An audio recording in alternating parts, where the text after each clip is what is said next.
go out there think that way about St. Vincent de Paul. And after joining the conference, I realized, wow, there's so much more. We'll learn more about that tonight as to how global this is and just all the great things we're doing. And here at St. Ignatius, we're doing that as well. And one of the things that really touched me personally when I joined at the first meeting, they said, our primary purpose here is for your spiritual development. It's like, wow.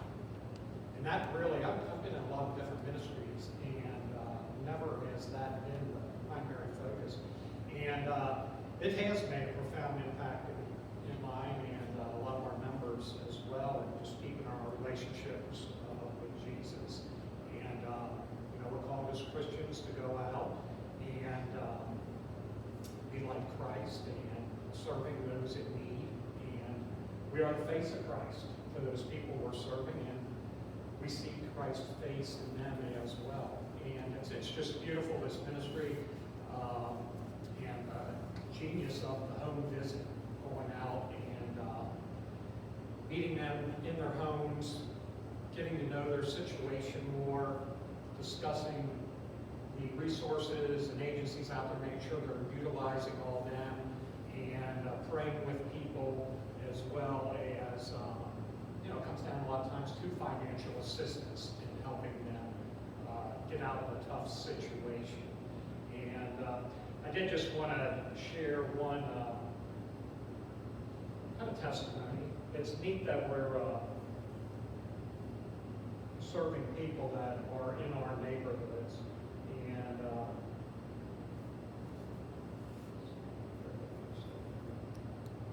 so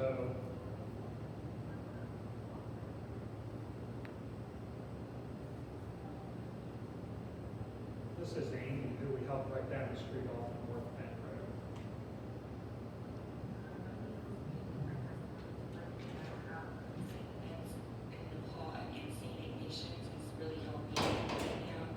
At the end of December, me and my children received positive COVID testing. I lost my job. I was facing losing my home. I lost my car. I lost everything. I had nothing. I had nothing to even feed my kids. Until I reached out to St. Vincent de Paul, St. Ignatius, and they came through for me like nobody has ever had. So how beautiful to be able to help. So our speaker tonight, we are blessed to have a presentation on Blessed Frederic Ozanam and Subsidiary and the Encounter with Christ by Alison Zlatic, St. Vincent de Paul Council, District Council President. And a little bit on her bio. Alison is the District Council President for St. Vincent de Paul, Cincinnati, and of Ascension at Nativity Parish. She received her master's degree in education leadership from the University of Dayton, having first completed her undergraduate work in secondary education at UD. She began her career as a Jesuit volunteer working in a homeless shelter for single adults, and then joined Loyola program at UD, where she taught social studies and theology. She has studied material poverty domestically and internationally through the lens of faith in Cincinnati, Detroit, Bridgeport, Connecticut, Philadelphia, Appalachia, South Dakota, Mexico, El Salvador, Guatemala, and Haiti. She was a member of the team that created the Ozanam Center for Service Learning at St. Vincent de Paul, and has a particular passion for the issue of affordable housing. She and her husband Paul live in Pleasant Ridge with their 5 young boys, father-in-law, and 20 chickens. So with that.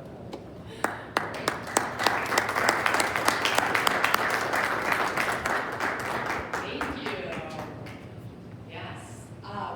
So you can see that the last 10 years have been much more local here in Cincinnati, but in my 20s, man, I was out to find wherever the Lord was waiting, I guess, was the story then. But I'm so thrilled to be with all of you tonight, and I would like to begin our time together with the prayer that started the first conference meeting in 1833 with Frederic Ozanam and his friends. And we'll talk a a lot more about that time at the Sorbonne, the university in France and Paris. But I love that it just helps to center our time together. It helps us to call upon the saints who were present in that room, and the call that they felt from our Lord is the same call that is on the hearts of many of us. And so tonight we ask for Jesus to come and be present among us, for his story to unfold in front of us. Come, Holy Spirit, fill the hearts of your faithful, and kindle in them the fire of your love. Send forth your Spirit, and they shall be created, and you shall renew the face of the earth. Amen. So St. Vincent de Paul, I mean, everybody always loves to say, you know, St. Vincent de Paul, you think of the thrift stores, right? That's good. Shop at the thrift stores, donate to the thrift stores. We really, really love that. Our number one donor in Cincinnati, at least, our number one donor is the thrift stores. Over $1 million comes every year from the sales that happens at our thrift stores. Not only that, but over $600,000 in gift cards goes out to our neighbors so that they can shop at our thrift stores and use their vouchers, to shop for whatever it is that they have a need for. It also employs over 350 people right now, and in a field that is often for entry-level work. How do you show up on time consistently over a long period of time? How do you get along with your peers and in the work environment? Just those basic skills for work are often learned in our thrift stores. So continue to support the thrift stores in all that you do. But we didn't originally have thrift stores. And you might even know, at least here in Cincinnati, St. Vincent de Paul might be known for its food pantries. We also have a great food pantry network. Most of our largest pantry is at our Big Street office, kind of our main hub office, where we see about 100 families every day that come through that pantry. But even our conferences, all surrounding, out in the parishes, for which we have between 55 and 60 conferences in Cincinnati, St. Ives being a great example of conference life. But those pantries, making food available for neighbors. And then you might also know, at least here in Cincinnati, St. Vincent de Paul is known for its pharmacy. About 20 years ago, we went and, not me, but some of the folks who worked for St. Vincent de Paul at the time went to the state government and actually had state law changed so that in nonprofits we could dispense medication. And now we have a pharmacy. We don't do narcotics, but everything else fully stocked pharmacy. And we just opened our third. So we have one in Western Hills at our thrift store. We have one downtown on Main Street, and then Milford is currently opening. It's soft open now, but next week is the big official.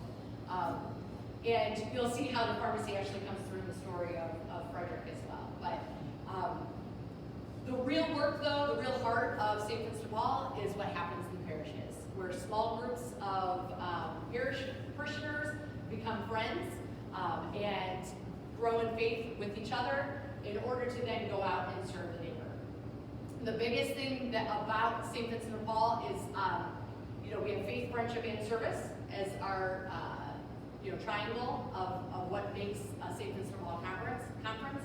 But if you do not grow in the faith first, you can't quite be oriented in the right way to greet your neighbor.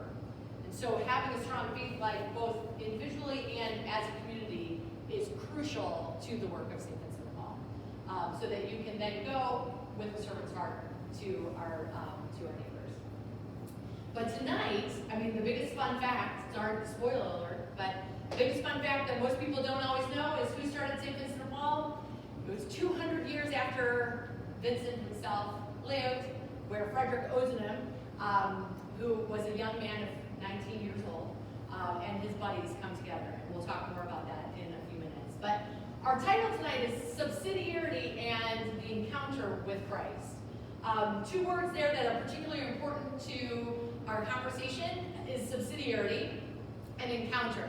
And I want to take a little bit of time to tease out both of those because I think they are really critical to our Christian call and also then to how we greet our neighbors.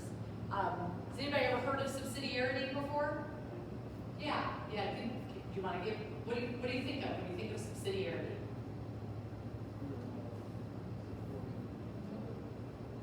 We're all supporting one another, yeah? And what? And human dignity. Yeah, it's a critical piece. At the local level. Think bureaucracy, and then think of the exact opposite. So we live in a culture that is quite bureaucratic. Things happen up high. If you think of support for families, support for the poor, it's going up and then hopefully trickling down. But really, we have large government organizations. We have large groups that we are a part of. We have, just large corporations. We are a culture that is built on bureaucracy, really. And our Christian call is to push against exactly that, and to do that with subsidiarity. So,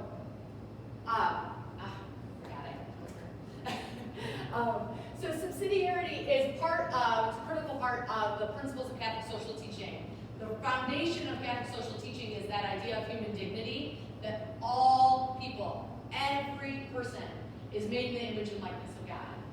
That Christ is dwelling in each and every neighbor, family member, distant person that we meet on the road. Christ is dwelling in each and every one of them. Now, we might not always act from that dwelling space. I have not been at all times that dignified version of myself.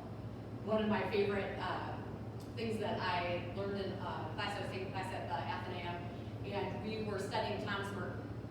And there was an article, I don't remember the title of the article, but Thomas Merton has this idea, he writes often about the ego, and he says that the ego will go up the chimney like a puff of smoke. So upon death, all of our ego will be gone. And so it is critical for us to get to know that in us, which is eternal. That in us that is not our ego, but is God dwelling in us. And I love to think about that when I think, of gosh, what happens after this adventure of life in our next chapter.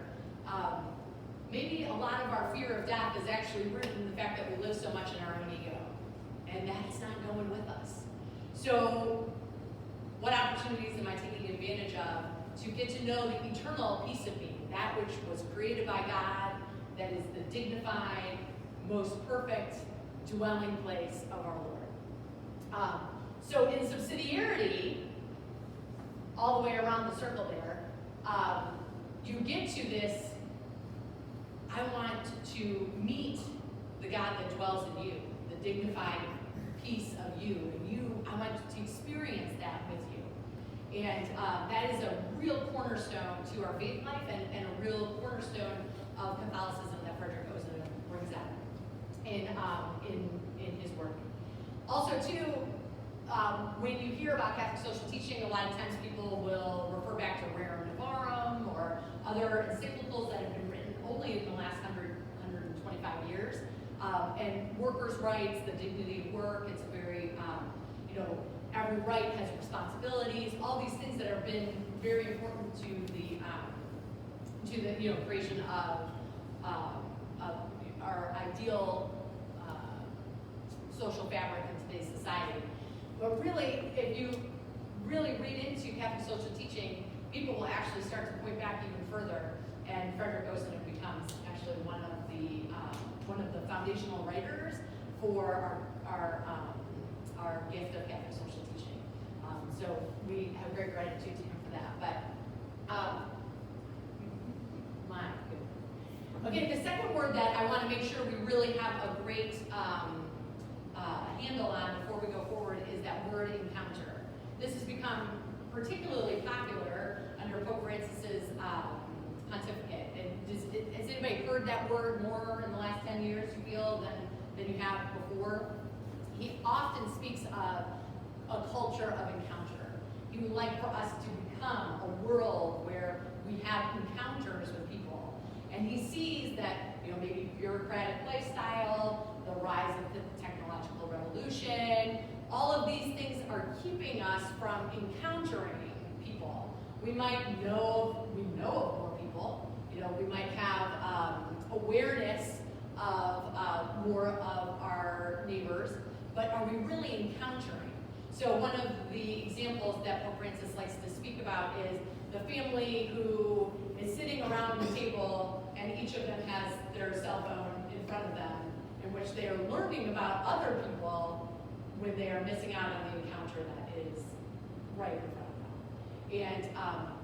And so as we become, it's just the reality, but as we become more and more a technological society, as we become a more and more bureaucratic community, these temptations are pulling us from the invitation that Christ might have for us.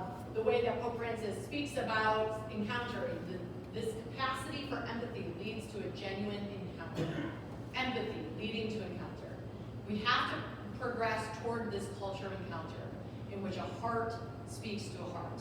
The dignified piece of us speaks to the dignified piece of the other. It's neither a culture of confrontation nor a culture of conflict which builds harmony within and between peoples, but rather a culture of encounter. It's a culture of dialogue. This is the only way to peace. Do I see God dwelling in others? Empathy leads to genuine encounter. Oh, that's the same one. But then the last one there, the church must step outside herself to the outskirts. With our faith, we must create a culture of encounter, a culture of friendship, a culture in which we find brothers and sisters, in which we can speak with those who think differently. They all have something in common with us. They are the image of God. This is the true gift that the Catholic Church has to offer the world. Frederic felt this in his own day and age. Many of us have gone through these seasons in our own life or have had friends and family go through them of how is the church relevant in our world today at all? The church is incredibly relevant because this is the human experience. This is the true lived human experience, is when we can reach out and encounter our brothers and sisters. So those two words. I think also too, the idea of that subsidiarity in the encounter with Christ. It's debated on the details of this, but there was a Pew research that came out a few years ago where, X number of Catholics do not believe in the real presence of Jesus in the Eucharist. I think that, it ranged, I think that they said only 3% of Catholics believe that. I don't know. In more recent studies, it's 75%. I don't know what the percent is. I think that it's probably something that is so individualized and so deep within ourselves. But I think this crisis of knowing and understanding the Eucharist we don't know and encounter anyone, or it is difficult for us to encounter anyone, let alone for us to encounter Christ, who is coming to us in the community of the Mass, in the encounter with the Eucharist. And so, in building up this culture of encounter, we become Eucharistic. We not only see Christ waiting for us in the experience of the Eucharist, but in the community that surrounds the Eucharist, in the neighborhood in which surrounds our parish, in the ripple effect of all of those layers. So, okay, so we have this family tree here, and you might say, we could go back all the way to the time of Jesus and his encounters with people along the way. You have his encounters with Andrew and with Peter, to come and follow him, the apostles and their answer to his encounter. You also then have the woman at the well, a deep encounter of how is it that you know the core depths of who I am? You must be the Messiah. And those encounters that we can look to in Scripture. But you also have this living church that has has never left, that has gone through the ages, now since the time of Jesus, and picks up these two characters in the 1500s. So Vincent and Louise were living in France in the 1500s, and I mean, has anybody studied the story of St. Vincent de Paul much at all? There's a podcast, even if you just wanted to like, Catholic Saints podcast, I don't know if you know this Catholic Saints podcast, but it's incredible. If you just, want something in the car, they're 20 to 30 minutes, and they give you a saint to eat. But the episode on St. Vincent de Paul is a very interesting one, and he's a fun character to talk to kids about.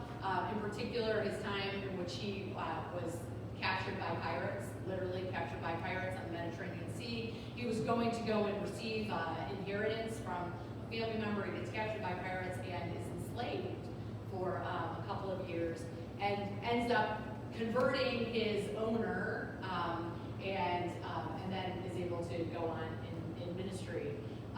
So, wow, what a character, right? And then you have Louise. Louise, she was born out of wedlock, so whoa, naughty, not great in those times. So, but the Marillac family was her father did acknowledge her as his son or as his daughter. Sorry, but she couldn't be an heir to his position. But he did acknowledge her as his daughter. But so she ends up getting married. They have one child. She feels as if she was supposed to enter religious life, doesn't understand, has this vision in which this priest comes to her in the vision and says, like, don't worry, there will be a time in your life in which you can serve in different ways in the church. And sure enough, her husband passes away. I think she was 35. She was a 35-year-old widow with a son with special needs in the 1500s. Then has an encounter with St. Vincent de Paul, Father Vincent at the time, and sure enough, he was the guy. He was the face that she had seen in this vision that she had. They go on to do a lot of ministry together. Found the Daughters of Charity, which Westsiders of Cincinnati is a very important religious order here and across the world. And just, are known for their incredible work. 200 years later, we have these two characters who come on the scene of the family tree of the Vincentian world, or really of the Catholic world. We have Frederic, Ozanam, and then this beautiful woman in a crazy hat, Rosalie Rendu. Rosalie is kind of known in Paris, France, as being the Mother Teresa of the time. They come on the scene right after the French Revolution, and they're growing into adulthood in the French Revolution. And Rosalie is just the worker for the poor. She knows people all over the city, is caring for them, is trying to organize other people to help to care for them. She had food tickets that she would pass out and people could purchase on other people's behalf, and then she would give them to folks who are first generation after the French Revolution, those struggling in Paris. And so she's known for that. And Frederic comes to Paris as a college student. He is studying law.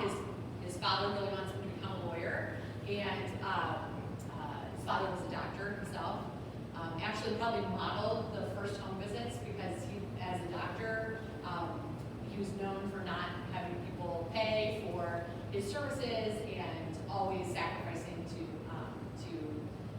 to help their neighbors with healthcare related things. Frederic, there's like 15 children in his family, only 3 of them make it to adulthood. Imagine that.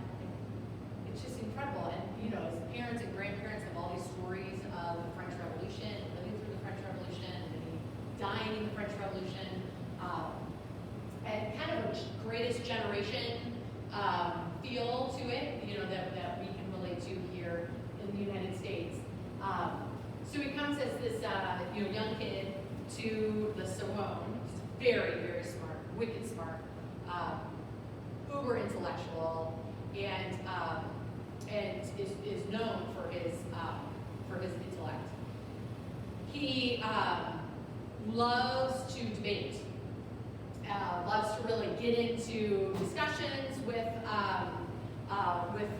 people, other students, and he joins this group. It was called the Conference on History, and they would debate all these historical topics.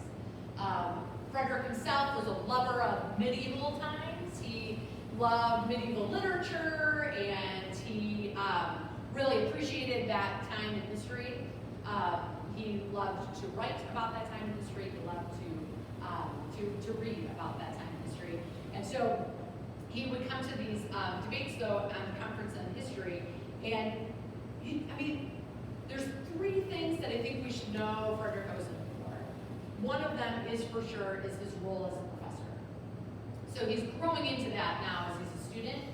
But he, how do you explain Paris, France, in the 1800s, the university life? The church is known as absolutely archaic. Everything is, let's throw out all the old and go forward with, the new revolution. And anyone who wanted to preserve something from history was really seen as false and really not taken very seriously. And so this is the arena that he finds himself in, and is an incredible part of what his call was on this earth. And so to know him as this intellectual is particularly important. He comes to the Conference on History. A lot of non-Catholics, are a part of this because it's at university life, and he is known, for being very smart, being able to form his arguments. But finally, a non-Catholic friend who was in the group says something to the effect of, you hear the quote all sorts of different ways, but Frederic, you're always talking about this amazing church and all that the church has done throughout history for the poor. I don't see it. What are you actually doing for the poor? Something like that. And it hit him really hard. And his Catholic friends that were a part of this conference on history, it hit them all really hard. To the point at which he said, you're right. We need to live the church. We need to be the church. We need to go out and profess the kingdom to Paris, at least. And so he had been introduced to Rosalie Rendu, and he went to her and he said, what is it that we can do? And she started just giving him food tickets. And very early on, they said, let's pool our money together, a bunch of college students. Hey, I don't know. When I was at the University of Dayton, people were pooling their money together to see who was going to buy the next keg at the next party. Not these gentlemen. They were talking about how is it that we can pool our money together so that we can be of service to the poor who are living in Paris. The first time that they gathered as a conference was actually on Frederic's birthday, so April 23rd of 1833. And just a motley crew of friends of my faith is important to me, my neighbor is important to me, how is it that we can be of service in this time in history? And they just started buying coal to heat people's homes, or buying these food tickets from Rosalie, or extra clothing that they were able to get their hands on, and they would just go throughout the neighborhood. Rosalie would send them to, Mr. and Mrs. Hoophammer told me that they've just lost a child and whatever. And that was another interesting part of what was happening, not just the French Revolution, but there was a pandemic going on in across Europe at the time, so it was cholera pandemic. Frederic himself was actually, from a young child, who had very difficult, he really struggled with his health. So he had tuberculosis early on, and it kind of followed him all throughout his life until his early death at the age of 40. So all of us in this room are all the way past Frederic's dear work, but he was trying to serve during this cholera epidemic, or this pandemic, which sounds quite familiar to many of the contentions in the room. How do you creatively continue to meet with neighbors when the need is even higher, yet the risks seem higher as well? But he continued to do it. The first home visit is recorded, and he took on a big one. So it's this woman, and she is in a domestic violence situation where her husband is taking all of their family resources, taking them to the bar, and is using them for his drinking habit, and then coming home and taking his aggression out on her or the children. And this is who Rosalie sends. So every time that I'm like, whoo, I got a really tough call this week. I'm like, well, Frederic started with the major leagues, or what I would feel is the major leagues today. So, you know what they did with this one? First they met with her, and then they walked alongside her to the point of they went to the bar to meet with the husband. Hey, we'd like to get to know you. We've heard that, that things are tough at home. And he was so drunk it was difficult for him to even communicate with them. And so they were quick to say, I think that she's got a valid concern here. How is it that we can help her? And so they found families for the children to live in Paris so that they could continue with their education. They helped the woman to return to her hometown or village so that she would be safe from her husband, who was really struggling with addiction. And that was the first home visit. So not all of them were as complex, but I think it reminds me that life is complex, and when you start to encounter people and start to unfold their story, very quickly you end up walking on a journey in which not only you encounter a neighbor, not only do you encounter Christ, and not only do you encounter the kingdom of God, but it can be a little rocky too. And every contention in the room can speak to those experiences that they've had along the way, the neighbors that are coming to forefront of mind right now. So the neat part about Frederic is he is all of these things, right? He was an incredible husband. There's this whole, he has this is a great Frederic Ozanam book. This is Life in Letters. Many of the letters are between him and his wife, and beautiful relationship. And, she's like, all worried about her wedding dress, and is it going to be perfect? And, they struggle with infertility. They went on to have one child, Marie, who, it was a great joy. When she was born, Frederic is known to have said, how is it that you cannot look into the face of a newborn child and not see Christ waiting for you right there, in the newness of the human creation. So the beautiful, beautiful family. He did not get to see Marie grow up, and he was her #1 teacher, and tried to really build into their family as much as possible. He's a journalist. The New Era was the name of his newspaper that was circulated most throughout Paris, and he really spoke out on the politics of Paris. He was very involved in, and always through the lens of the church. Professor Vincent, obviously, big historian. All of those, though, in every single area of his life, he was a true defender of the church.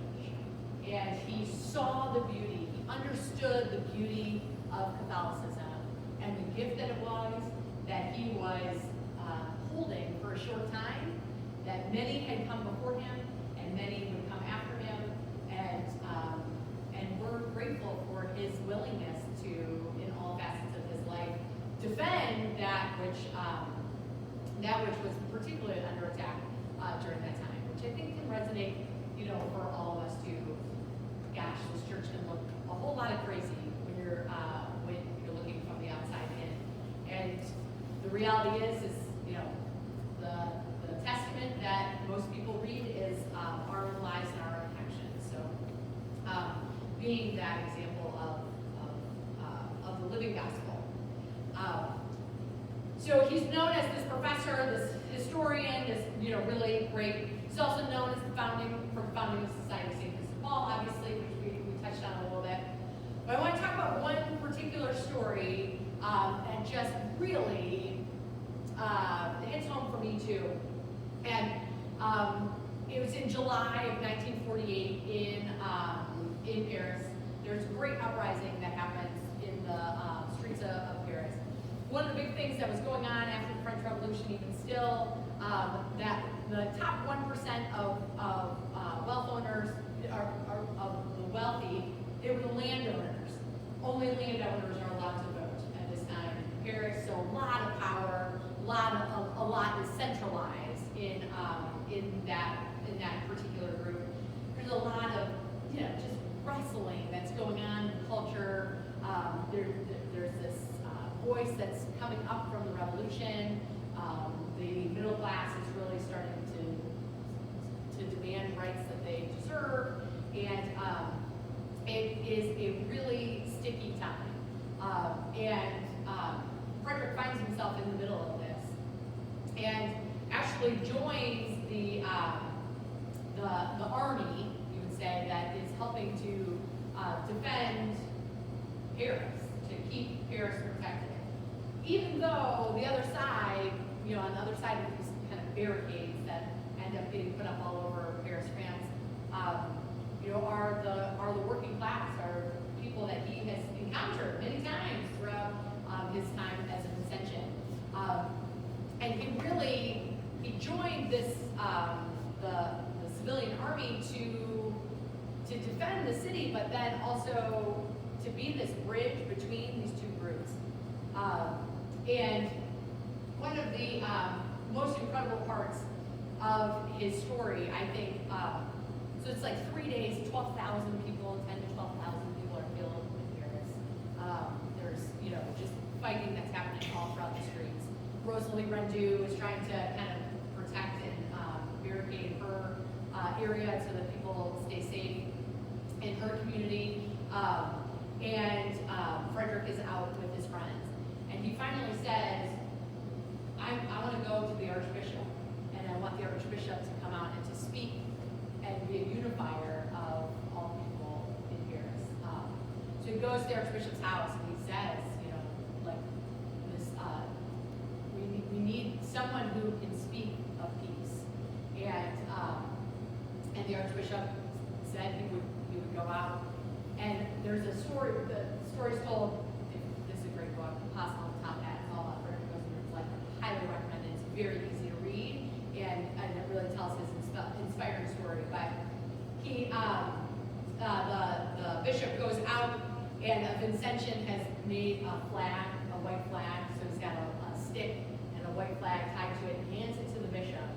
The bishop goes into this kind of no man's land, and all firing ceases as he begins to speak of the unity of all people.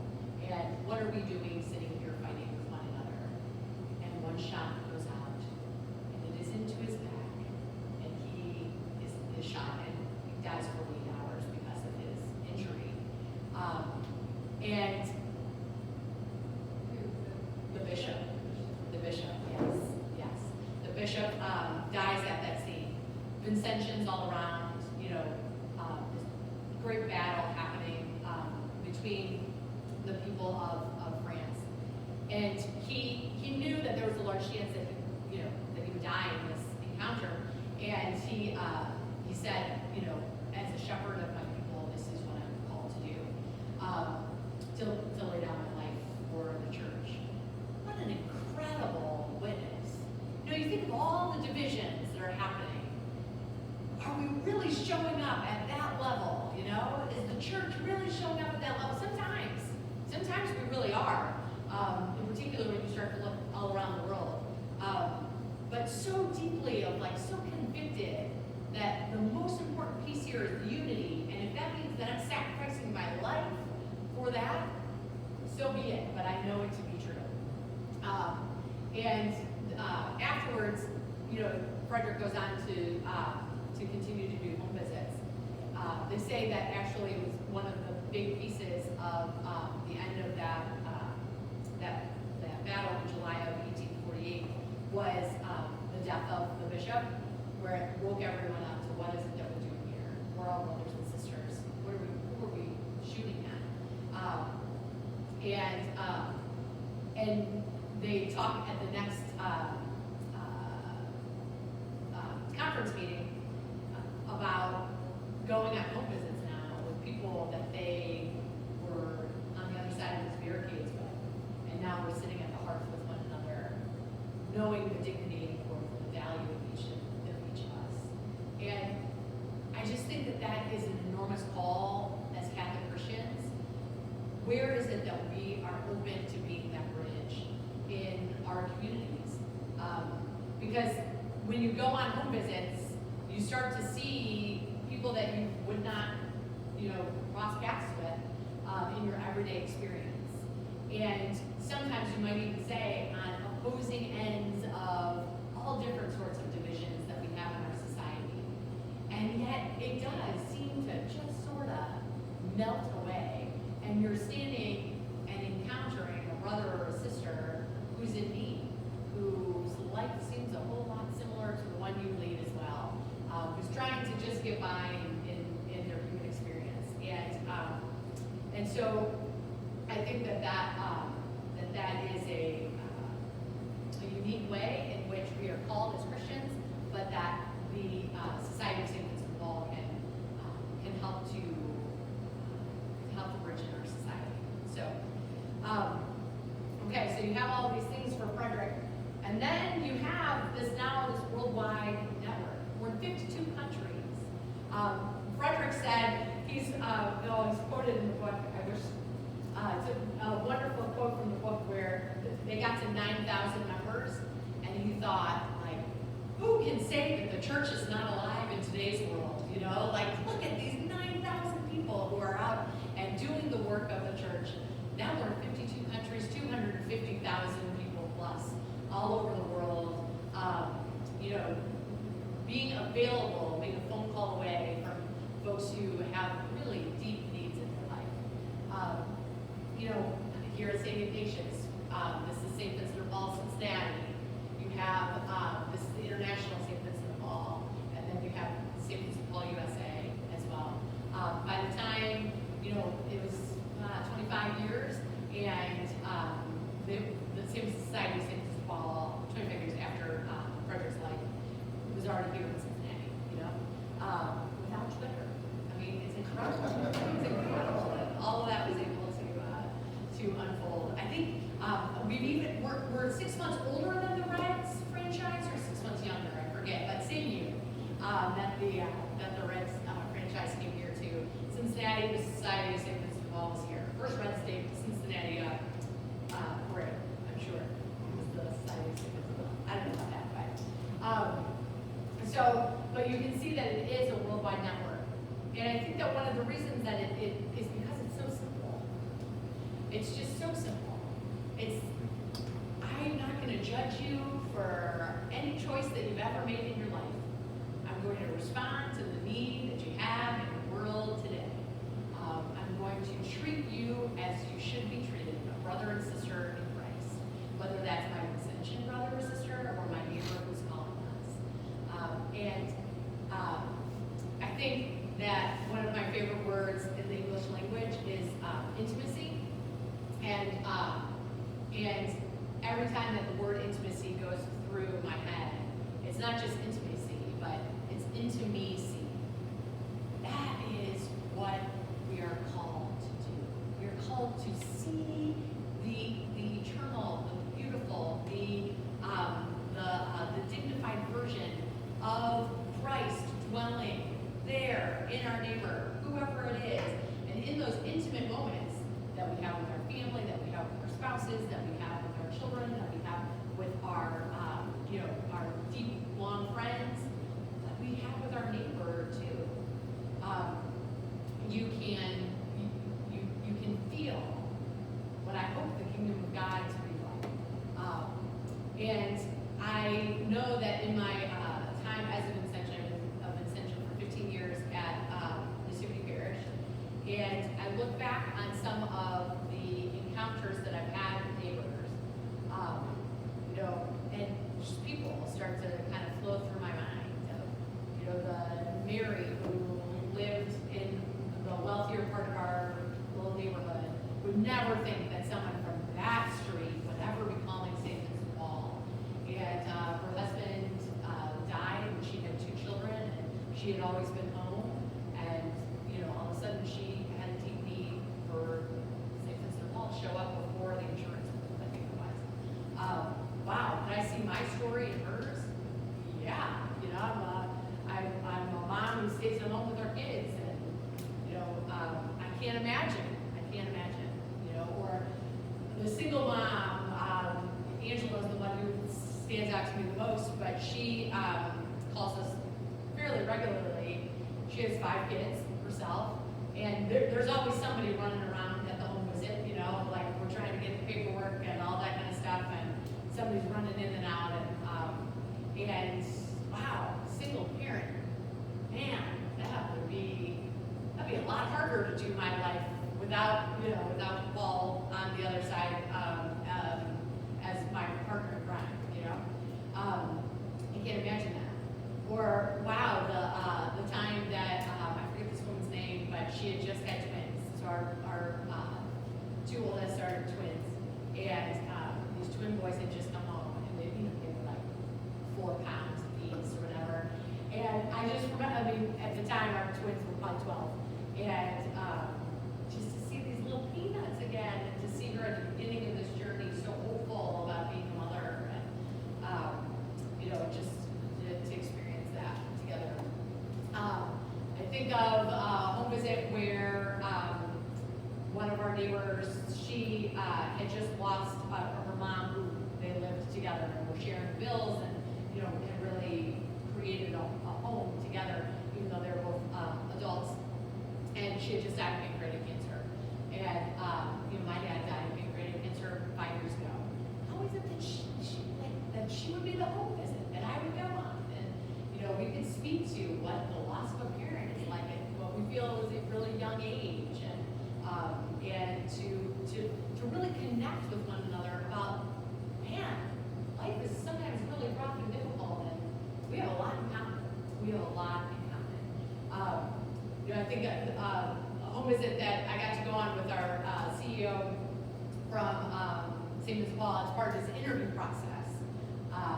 Brad Mongill had to go on a home visit, and I was supposed to coordinate this home visit. So it had to be Tuesday at 4:15. Okay, so in Nativity, we do home visits every day of the week, but 5 days a week. We do home visits 5 days a week, but between the hours of 9 and 12. It's always between the hours of 9 and 12. And I do them on Fridays. I don't do them on Tuesdays, and I sure don't do them at 4:15. So, this became like a stressor for me of like, how was I going to have this most perfect home visit for, our interviewee to go on, and then Arlene Bradley, God bless her, she actually has since passed away. I said I was just going to take the first call off the answering machine because I didn't want to have to then do more visits. So the first call, that's going to be us. And she was very quiet, soft-spoken. She had COPD. And so this was just after the kind of lockdowns had this was last year. So COVID was still, for sure, is still always in our mind. But in particular for her, she had lived through COVID with a really significant lung disease. And so she didn't have any furniture. Okay, so Brad and I, we go, and she welcomes us in. She had been a nurse in Cleveland, but had moved after her husband had died, and moved here to Cincinnati because her children lived here locally. She had no furniture, and she had a wheelchair, and television was on the floor. And she sat with us for 30 minutes. She had no idea that this guy was like being interviewed for any job. And we just talked about, she was a dietitian at this hospital in Cleveland, was her background. And I mean, she shared about her husband, she shared like, this is incredible. incredible encounter. Or, I mean, the list could go on and on. So many of you have experienced home visits and can speak to them too. Last one I'll share, this was this is great. This is just about 6 months ago. This woman had a fire, she was on the west side, had a fire, and she had to leave her housing. So the Red Cross put her up in a hotel. She then goes to, is placed in housing in our neighborhood. And she calls us because she needs furniture. And she had gone to get furniture and then called us again to get the local voucher.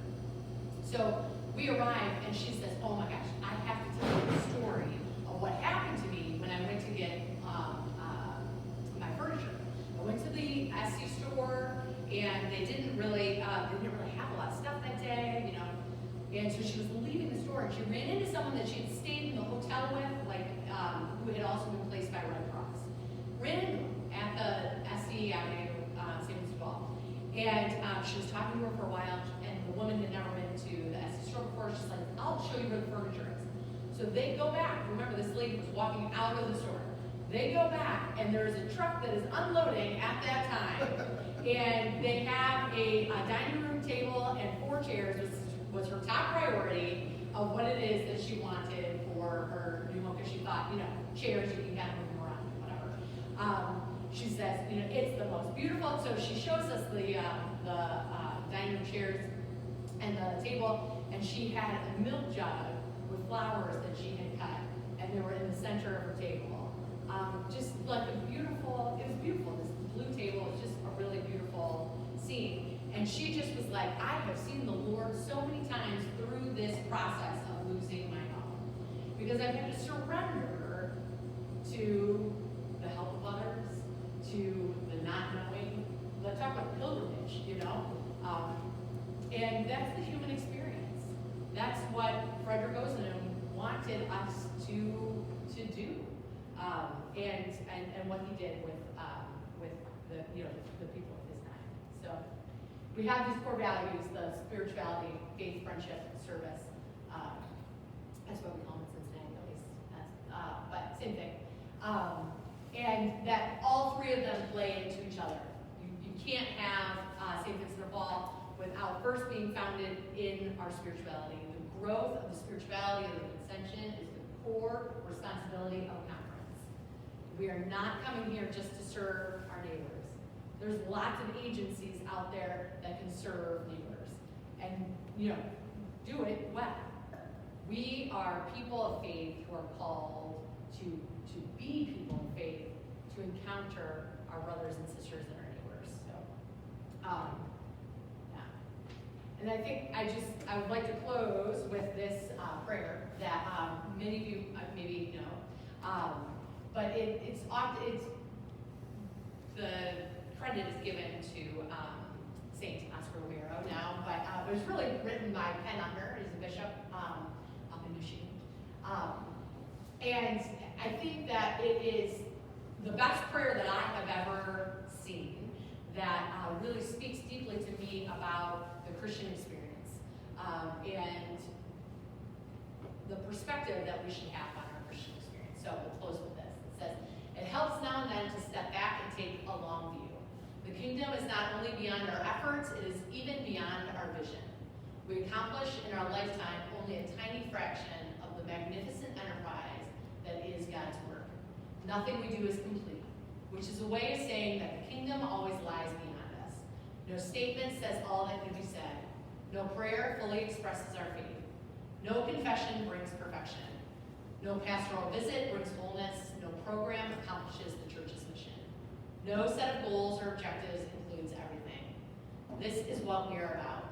We plant seeds that one day will grow. We water seeds already planted, knowing that they hold future promise. We lay foundations that will need further development. We provide yeast that produces far beyond our capabilities. We cannot do everything, and there is a sense of liberation in realizing that. This enables us to do something and to do it very well. It may be incomplete, but it is the beginning, a step along the way, an opportunity for the Lord's grace to enter into the rest. We may never see the end results, But that is the difference between the master builder and the worker. We are workers, not master builders, ministers, not messiahs. We are prophets of a future, not our own. So 400 years ago, it was Vincent and Louise. 200 years after that, or 200 years ago today, it was Frederic and Rosalie. And then today, we stand here holding a gift that is to be passed on for generation to generation, and to be the church in our lived experience.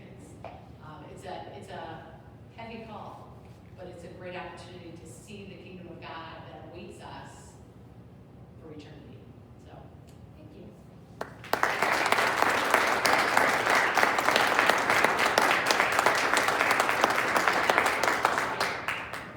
A couple questions, if anybody has questions or comments or. Yeah. So our conference is mostly senior citizens. Yes. And I think from looking at other conferences in our Hamilton district, it's that way. Yes. You are not a senior citizen. I'm not. You have been, you said, a Vincentian for 15 years, Yep. and you've got 5 kids. Yep. So how did you do it? Well, a long time ago, when Paul and I first got married, we always wanted to live on one income. Didn't matter if we were, whatever stage of life. Even when we were a 2-income family, we wanted to live on one income. So that was always an option for us. And so in doing that, then over the last 15 years, it has really freed up a lot of my time that is outside of family life to be able to do other things in the church. And the thing that has given me great life is to connect with our neighbor. Because, family life, wow, can all feel really intensely focused on just a few folks. Which is great, it's wonderful, but it's been a great opportunity. And in fact, I think it's an incredible call for people who are my age. Because oftentimes we get so into the busyness of life that all of a sudden we're senior citizens and we've missed this whole time of our life. We were so busy, we didn't even take time to really see. And so I think it's an incredible time to be. Are you unusual in your conference in that respect, or are there other? No, we actually do. So our conference is set up where we do the 5 days a week visit. So our Monday Vincentians, they are a core group of people that meet every Monday. And Every Monday. Every Monday. Our Wednesday Vincentians, every Wednesday. Our Saturday Vincentians are more associate members, where they are just going out once a month. And so most of them are still working and look a lot more my age group than our Monday Vincentians would, or Wednesdays. And so that is how that has worked really well for our conference. It's created a larger, more vibrant community, but it also, it has then spanned a larger age gap too. So that might be something to consider. Yeah? So I have a follow-up question, just in general about recruiting tips. Yeah. For getting not just more people, but it just seems, to follow up on Bob, very difficult to get the younger people part of our group. But nonetheless, just the interest, even some of the older people retired that are looking for a ministry. Do you have any ideas of what you found in your past to be successful to bolster your roster? Yeah. So my first home visit was a good West Sider, Chris Williams, out of St. Williams. And he took me out for breakfast afterwards. And I don't remember the home visit, but I remember the breakfast. and I remember my encounter with Chris, really. So he really showed me Vincentian life. And it was attractive. It was something like, So this is not something that we've done at Nativity, but I've seen it done at other conferences. Have a meeting where part of your spiritual, your spiritual time together is think of somebody who you think would be a really great Vincentian, and then court them. Go out there like I prayerfully thought about you. Now you might not want to leave with that because that's intimidating, but but have them in mind, and start inviting. I think that it's a great area where missionary discipleship really comes alive. I think that, especially in this time of beacons of light, all the anxiety of beacons of light, this is an opportunity for us to look outside of ourselves, outside of our parishes, outside of, and people are looking for an invitation, always looking for an invitation to serve. But they're going to tell you they're too busy to do it. But really, once you're in it, if you really have the call to be of ascension, you will quickly see that it fuels you to do all the other things. It orients your life. Other questions? I'm so thankful to see Vincentians in the crowd. I didn't know that would be a part of this evening. And I'm so grateful for all of the work that you do, because it really becomes a network of neighbors who are serving on behalf of our church. And I think it's just an incredible witness. So thank you for all of the phone calls you make. If you're in the Cincinnati district, thank you for CMS, all the things that you put into the computer and all the things that you do. Really, it is not in vain. CMS story, really quick. This was a really interesting one. So Nativity, we're sitting here, and we have a gentleman who really struggles with mental illness, in particular when he's not taking his medication. He can do really erratic behavior all around him. And he has, we've had home visits with him before, and when he's on his meds, really charming, lovely to chat with. When he's off his meds, really struggling, very chaotic. He kind of hangs out outside of Nativity sometimes. Well, he decided to come into the service during an all-school mass about a month ago. And came down the aisle. I don't know, I wasn't there. But down the aisle, made himself known in the middle of mass. All the children, what's going on. He often, when he's not on his medication, he'll just instead of wearing a coat, he'll just wrap up in a blanket. His hair's all crazy wacko. And our conference president happened to be there, and she knows his name. And so, first went to him, and I, says to him, hey, let's go outside, let's talk some more. Familiar face to him, which is great. But then she went back to CMS, and in our CMS notes, his social workers name and number were in CMS. And so she called the social worker. It's like, he's off his meds. He needs help. You need to get out here to him as soon as possible. And only because of CMS were they able to make that connection happen. I know at the countywide level too, the city is the best conglomeration of records about people who are in need in Cincinnati is through CMS and St. Vincent de Paul.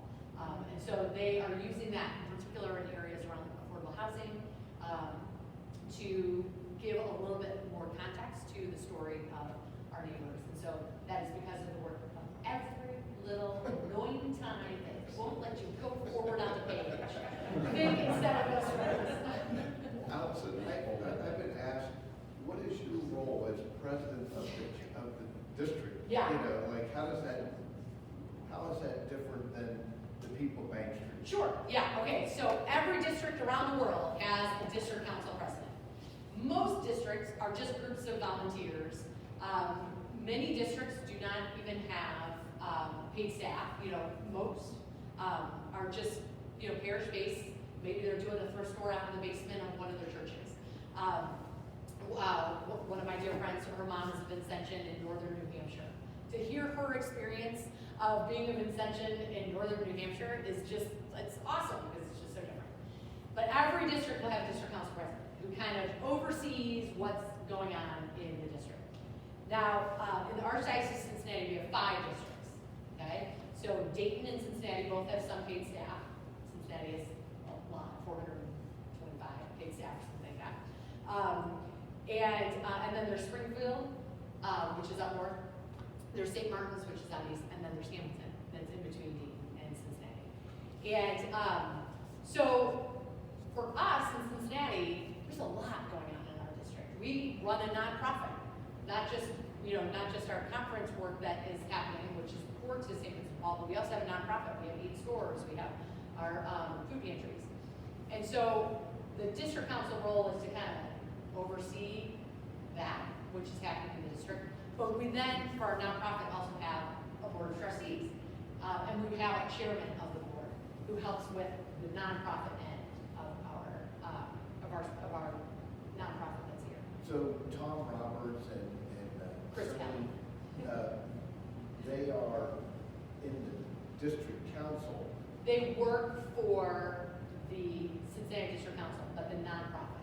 Okay, okay. Their job is of service to the Vincentians who are in our district. Gotcha. Those unique roles. So we have 5, 7 different staff members who are solely dedicated, or at least parts of their job are solely dedicated to Conference. Vincentian. Yeah. Yep. Yeah. Mhm. Yeah. Yeah. So our district just is a little trickier, Yeah. you know, Yeah. because of its size. Phoenix, Arizona would be another very large conference. They run, no work is ever foreign to the society. They run an enormous kind of farm-to-table restaurant for homeless in Phoenix. So talk about running a garden in Phoenix, Arizona. Woo! That would be a challenge in itself. Talk about running a restaurant for, I think it's like 400 people a day. I forget, but it's very large. That they run all free. And so Brad is like the CEO of the nonprofit. Exactly. Gotcha. Yep. Yeah. Do you have something? Yeah, and you kind of answered it to some degree, but maybe you have more examples. Just when you were talking about a culture of encounter, it's so easy just to stay in our bubbles and never really talk to people if we don't have a reason to talk to them. And it seems like, what am I trying to say? Even though we're physically close to somebody, we might be very far from them culturally or socially. And it just seems like St. Vincent, I'm just wondering if you see that change, like that dynamic changing any way because of St. Vincent de Paul in your parish or your neighborhood. I see us being a bridge. I mean, I think that's the one, be the bridge to the other, whatever your other is. So, one of the spaces for opportunity in the Catholic Church, I mean, we're being challenged with this now in Cincinnati with Beacons of Light. But talk about a fiefdom, but where will I go to church on Sunday? I don't know, but you'll encounter the Eucharist, and Christ is waiting for you, and you might meet a new, I know that's hard. The human experience is one where we want to keep things really close. But we are being called right now to be a church that is willing to open ourselves for encounter. Beacons of Light is the perfect example of that. And I see St. Vincent de Paul in our district being ready and willing to be the first to welcome our new brothers and sisters to our parish. Many examples of, I can speak to the Crescent parishes, but of where those 5 parishes, St. Vincent de Paul, those conferences were already getting together very quickly and are helping to build the language of encounter. I'll talk to my people, you talk to your people, and realize that our goal here is not where I'm going to go to Mass on Sunday. Our goal here is what's the church that I'm offering to my great-great-grandchildren. That's who we're doing this for. That's who we're doing this for. So that it's a gift for them. Yeah, you mean among parishioners themselves? Mm-hmm. Yeah. Yep. Yeah. And I'm proud to see St. Vincent de Paul, many Vincentians, being at least a few steps forward on the, I know this is hard, but we're called greater things than this. This is just, if we can't see the Catholic down the street as our neighbor, woo! We have a opportunity zone than we might originally think. So, so that is my hope of how we can lead in the church today, is not just to encounter our other neighbors who are outside of our church, who are outside of our income bracket, who are outside of our culture, who are but no, those who are actually quite similar to me sometimes can be the most difficult encounters.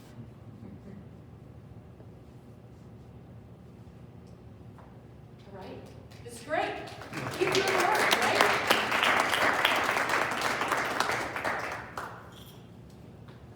Thank you, Allison. I just turned it off. Sorry, Brad. I just turned it off. Oh, okay. I do want to end with prayer, and I forgot to get out of the closet, so talk to each other for about 60 seconds. Yes.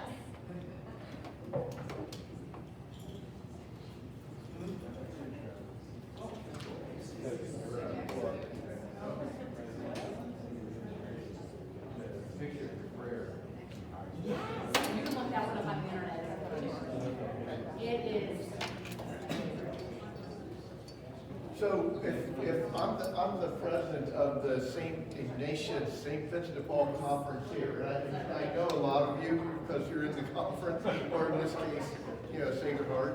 But if you're here and you're interested in understanding more about St. Vincent de Paul and the St. Ignatius Conference, come see me. We'd love to have you come join us for a meeting, and go on a home visit with us, experience it.